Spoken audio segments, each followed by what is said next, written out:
Bye बेटा। Bye bye. मेरे husband जा चुके हैं जॉब पे और मेरी बच्ची भी स्कूल जा चुकी है। Hi everyone, welcome to Preneet blogs. यही वो टाइम है जो मुझसे नहीं कटता, जिसकी वजह से मैंने ब्लॉगिंग स्टार्ट की।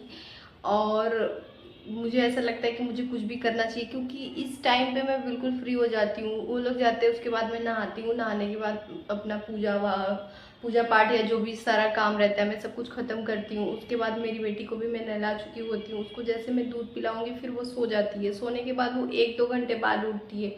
इस बीच में मेरे पास करने के लिए कुछ भी नहीं होता है कि मैं करूँ। और बिल्कुल यहाँ पे हम लोग नए हैं तो भी किसी से कोई जान पहचान या कुछ भी नहीं है, और मुझे उतना पसंद भी नहीं है मतलब कि मतलब किसी के साथ मतलब कहीं जाना आना, क्योंकि मेरे दोनों बच्चे छोटे छोटे हैं तो मैं छोड़ के कहीं ज़्यादा बाहर भी नहीं जा सकती या कुछ भी नहीं कर सकती। वो छोटी है, उसको लेके भी नहीं जा सकते आप और उसको छोड़ के भी नहीं जा सकते।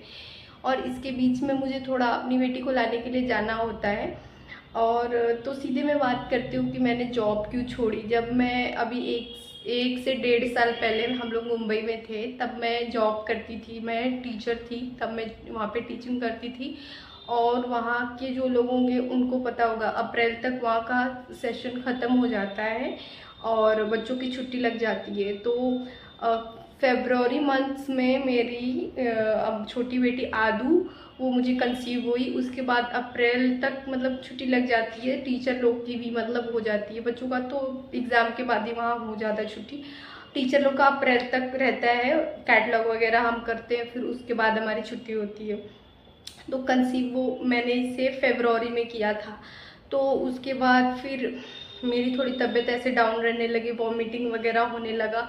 तो फिर मैंने ये डिसाइड कर लिया था कि अब मैं मतलब टीचिंग नहीं, क्योंकि मुझे वैसे भी पता था कि एक बच्ची को मुझे वैसे देखना है, फिर उसके बाद ये भी हो जाएंगी तो फिर मेरा मतलब पॉसिबल नहीं हो पाएगा टीचिंग। तो मैंने मैम को बोल दिया था पहले ही कि मैं मतलब इसी ईयर तक मैं कर पाऊँगी, उसके बाद मैं कंटिन्यू नहीं करूँगी। तो उन्होंने बोला कि ठीक है। फिर अप्रैल में मेरा वो लग गया, छुट्टी लग गई। फिर उसके बाद मई में मैं थोड़े दिन रही। मैं मुंबई में अपने दीदी का, उनका खुद का घर था, उनके यहाँ ही मैं रहती थी।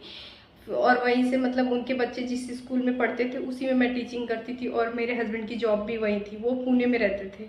तो फिर उसके बाद मैं अपनी बच्ची के साथ वहाँ पे, बड़ी वाली बेटी के साथ मैं दीदी के घर पे रहती थी और टीचिंग करती थी। तब फिर मैंने वहाँ पे अप्रैल के बाद मैंने वहाँ पे वो कर दिया, अपना जॉब छोड़ा। फिर उसके बाद मई में मैं गाँव पे शादी भी थी और मेरा वैसे भी तबीयत ठीक नहीं रहता था, फिर डिलीवरी भी थी, तो मैं इसके लिए गाँव पे आ गई, अपने घर पे आ गई ससुराल में। फिर उसके बाद अक्टूबर में जब मेरी बच्ची हो गई फिर मैं बहुत बिजी हो गई। तब मुझे पता नहीं चलता था कि कैसे टाइम मेरा बीत रहा है, कब सुबह हुआ कब शाम हुआ, क्योंकि 2 बच्चे, एक को मुझे स्कूल भेजना रहता था और एक तो छोटी थी तो हर वक्त उसके साथ रहना था, मुझे नहीं पता चलता था उतना। लेकिन अभी वो बड़ी हो गई है और मेरे टचवुड मेरे दोनों बच्चे बहुत समझदार है, मुझे बिल्कुल परेशान नहीं किया। बड़ी वाली बच्ची को तो ज़्यादातर मेरे मम्मी ने ही मतलब बड़ा किया है। मुझे उसके टाइम में तो कुछ भी पता नहीं चला कि वो कैसे बड़ी हो गई। लेकिन इसके टाइम में मेरे घर पे मतलब मम्मी मतलब मेरी सास, और इनके टाइम पे मेरे घर में 3 बच्चे हो गए। तो मतलब मेरी एक ननद की भी बच्ची हो गई सिया, वो भी मैं आगे ब्लॉग्स में वो भी दिखेंगी आप लोगों को। तो फिर 3 बच्चे हो गए तो थोड़ा मुश्किल होने लगा मुझे। तो फिर हम लोग इसको मतलब लेकिन अभी ये थोड़ी बड़ी हो गई है, और अब अभी मैं भी, मेरे हस्बैंड का जॉब जहाँ पे है मैं वहाँ आ गई हूँ। एक बच्ची स्कूल चली जाती है, ये ज़्यादातर खेलेगी कूदेगी, ज़्यादा परेशान नहीं करती और सो जाती है। तो मुझे लगता है कि मुझे थोड़ा बहुत कुछ करना चाहिए अभी।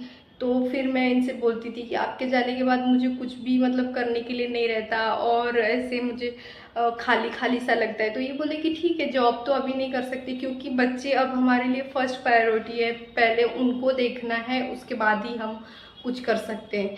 तो उनको अपनी फर्स्ट प्रायोरिटी समझते हुए भी मैंने सोचा कि कुछ तो करना है जिसमें मेरा थोड़ा दिल लगे, मेरा थोड़ा टाइम जाए। तो मैंने इनसे बोला तो ये बोले कि ठीक है, कोई एक यूट्यूब चैनल स्टार्ट कर लो और उसमें अपना जो भी जैसा समझ में आता है वैसा अपना करो, उसमें जो भी कैटेगरीज होती हैं जो समझ में आ रहा हो। मैंने बोला ब्लॉगिंग के लिए मेरा मतलब ऐसे दिल था, लेकिन मैं कैमरा लेके मेरे समझ में नहीं आता था, मैं कब से ट्राई कर रही थी करने के लिए। लेकिन अब बिल्कुल मैं करने लगी हूँ। अभी थोड़ी देर देर में बस मेरी बच्ची को लाने का टाइम हो जाएगा और फिर मैं जाऊंगी, उसको लेके आऊंगी, उसको खाना पीना खिलाती हूँ। फिर तब तक मेरे हस्बैंड भी आ जाते हैं, फिर हम लोग साथ में खाना खाते हैं। सुबह वो 8 बजे तक मेरी बच्ची के साथ मतलब वो चले जाते हैं। 8 बजे तक जो भी काम होता है हम दोनों लोग मिलके करते हैं। पहले सुबह हम उठेंगे, वो भी एक्सरसाइज करते हैं, मैं भी एक्सरसाइज करती हूँ। मुझे तो थोड़ा बहुत आता है जो मैं उनको देख के ही मतलब सीखी हूँ कि अब उनका ये मानना है कि मतलब अपनी बॉडी को भी थोड़ा टाइम देना चाहिए। तो इसके लिए मैं उनका ही देख के मैं थोड़ा बहुत एक्सरसाइज करती हूँ। फिर उसके बाद हम लोग जो भी काम रहेगा वो झाड़ू लगा लेंगे, मैं फटाफट से उन लोग का टिफ़िन और नाश्ता रेडी कर लेती हूँ। फिर वो नहाने चले जाएंगे, उसके बाद फिर मैं बच्ची को अपने नहलाती हूँ, फिर वो रेडी कर लेते हैं बच्ची को, फिर दोनों लोग अपना वो नाश्ता करती है और ये भी नाश्ता करते हैं, फिर ये लोग अपना टिफ़िन लेके चले जाते हैं।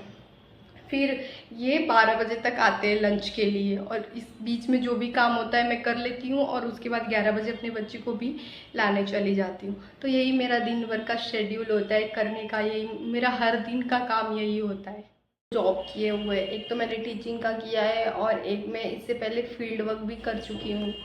तो अभी मुझे लगता है ऐसे मतलब आपका एजुकेशन है, हर एक चीज़ है, फिर भी आप मतलब बच्चे भी फर्स्ट पैर बच्चों को भी देखना बहुत ज़रूरी है। इसके लिए मैं मतलब उतना वो नहीं करती कि चलो ठीक है मैं हाउसवाइफ की तरह, लेकिन फिर भी कुछ तो करने के लिए चाहिए, कोई तो आइडेंटिटी एक आपकी होनी चाहिए, कुछ तो ये होना चाहिए कि हाँ आप कुछ कर रहे हो।